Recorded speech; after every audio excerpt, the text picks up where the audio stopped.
Ave Maria, frères et sœurs, bonjour à vous tous, heureux de vous retrouver pour notre rendez-vous de ce jour.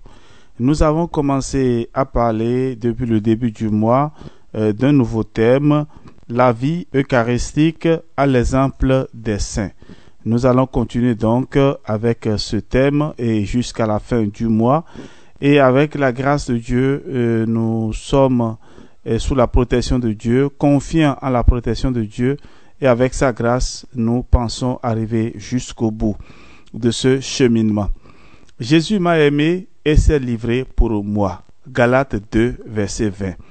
Frères et sœurs, aujourd'hui, nous allons parler de la Sainte Messe, qui est le sacrifice de la croix, la Sainte Messe quotidienne, la participation active et fructueuse, et la Sainte Messe et les âmes du purgatoire. Voilà donc le menu que nous allons commencer aujourd'hui, et nous demandons déjà à l'Esprit Saint de nous couvrir, de nous protéger et de nous donner surtout l'attention nécessaire pour suivre cette méditation. Alors, frères et sœurs, ce n'est qu'au ciel que nous comprendrons cette divine merveille qu'est la Sainte Messe. Même si nous nous y forcions et étions saints et inspirés, nous ne pourrions que balbutier au sujet de cette œuvre divine qui dépasse les hommes et les anges. Un jour, on demanda à Saint Padre Pio de Pietrelcina, « Père, expliquez-nous la Sainte Messe. » Et il répondit, « Chers enfants, comment pourrais-je vous l'expliquer? La messe est infinie comme Jésus. Demandez à un ange ce qu'est une messe et il vous répondra en toute vérité. Je comprends qu'elle existe et pourquoi elle se fait, mais je n'en saisis pas toute la signification et la valeur. Un ange, 1000 anges, tout le ciel sait cela et pense qu'il en est ainsi. » Saint Alphonse Marie de Ligorie aboutit à cette affirmation. Dieu lui-même ne peut faire qu'il y ait une action plus sainte et plus grande que la célébration d'une sainte messe. Pourquoi? Parce que la sainte messe est, si on peut dire, la synthèse de l'incarnation et de la rédemption. Elle contient en elle-même la naissance, la passion et la mort de Jésus pour nous. Le Concile Vatican II nous enseigne, nous citons, « Notre Sauveur, à la dernière scène, la nuit où il était livré, institua le sacrifice eucharistique de son corps et de son sang pour perpétuer le sacrifice de la croix au long des siècles jusqu'à ce qu'il vienne. » Fin de citation.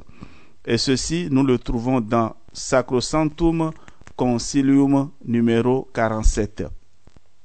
Le pape Pie XII avait déjà fait cette merveilleuse déclaration. Nous citons, « L'autel de nos églises n'est pas différent de l'autel du Golgotha.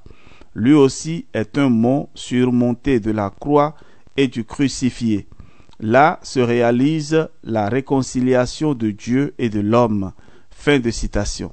Saint Thomas d'Aquin a écrit, « La célébration de la Sainte Messe a la même valeur que la mort de Jésus sur la croix. » Alors, frères et sœurs, plus loin, Saint François d'Assise avertit que tout homme craigne que le monde entier tremble et que le ciel exulte quand le Christ, Fils du Dieu vivant, est sur l'autel entre les mains du prêtre.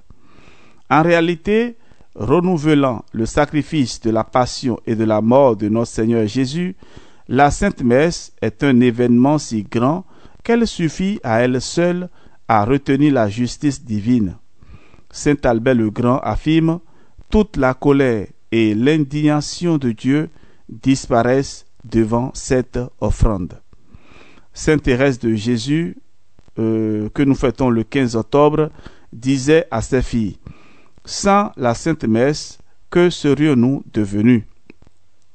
Tout serait perdu ici-bas parce que seule la messe peut arrêter le bras de Dieu. » Alors, frères et sœurs, sans la messe, certainement l'Église ne resterait pas longtemps en vie et le monde serait irrémédiablement perdu. Saint Alphonse de Ligorie enseignait que sans la messe, la terre aurait été anéantie depuis longtemps à cause des péchés des hommes.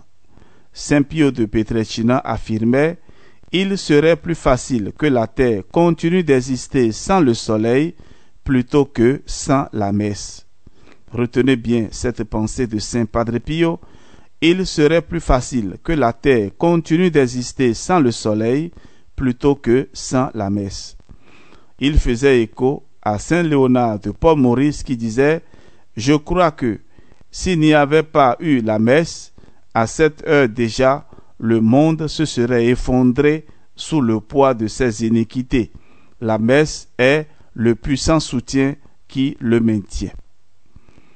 Les effets salutaires que le sacrifice de la messe produit dans l'âme de ceux qui y participent sont admirables.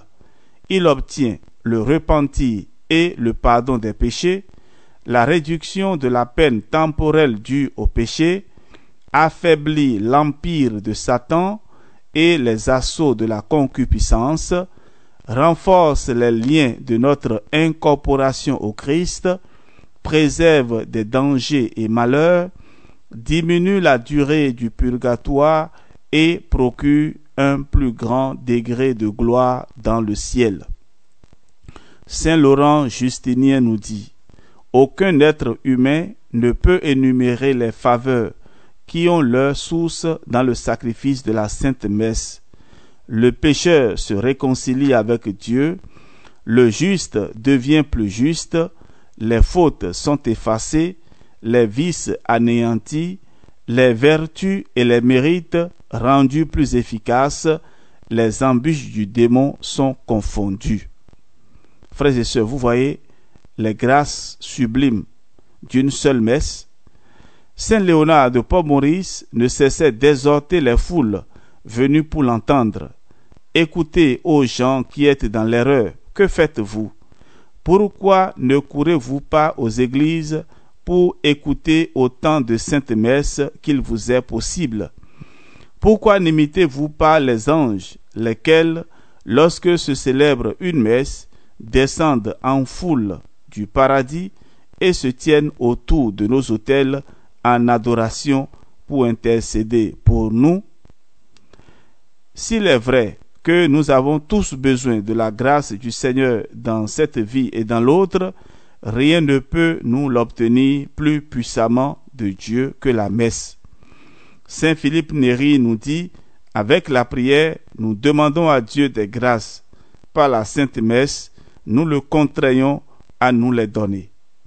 La prière faite durant la Sainte Messe engage tout le sacerdoce ministériel, celui qui est propre aux prêtres, et le sacerdoce commun de tous les fidèles.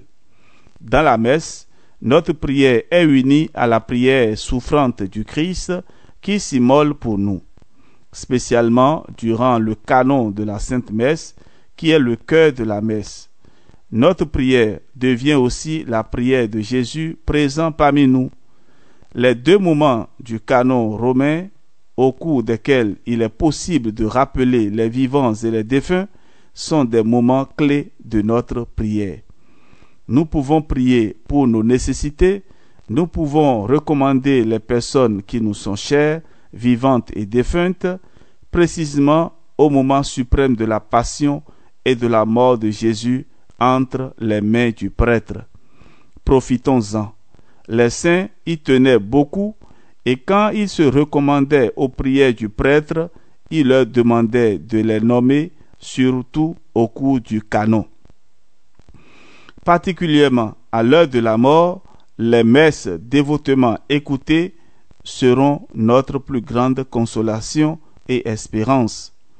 Une messe écoutée durant votre vie sera plus importante que de nombreuses messes écoutées par d'autres et offertes pour nous après notre mort. De nombreux saints comme Saint Jean Bosco, Saint Joseph Cotolengo, le Saint Curé d'Ars, considéraient la participation à la messe comme un signe de prédestination. Dans une révélation à Sainte Gertrude, Jésus dit: « Soyez certaine que celui qui écoute dévotement la Sainte Messe, je lui enverrai durant les derniers instants de sa vie, autant de mes anges et de mes saints pour le réconforter et le protéger, qu'il aura assisté à des messes bien écoutées. Que cette affirmation est consolante, frères et sœurs. Le saint curé d'Ars avait raison de dire: si nous connaissions la valeur du saint sacrifice de la messe, avec quel zèle et générosité nous nous empresserions d'écouter la sainte messe. Le père Julien Aymar ajoutait cette recommandation: sache, ô chrétien, que la messe est l'acte le plus saint de la religion. Tu ne pourrais rien faire qui soit plus glorieux pour Dieu, ni plus avantageux pour ton âme que de l'écouter pieusement et le plus souvent possible. Frères et sœurs, nous allons nous arrêter là pour aujourd'hui. J'espère que vous avez pris le soin d'écouter attentivement la méditation de ce jour. Sinon, je vous demanderai de réécouter depuis le début jusqu'à la fin. Demain, nous en ferions un petit commentaire avant de continuer notre méditation. Que le Seigneur vous bénisse et vous protège, au nom du Père et du Fils et du Saint-Esprit. Amen. Soyez bénis, on se donne rendez-vous demain et que le Seigneur soit votre joie. Amen. Alléluia.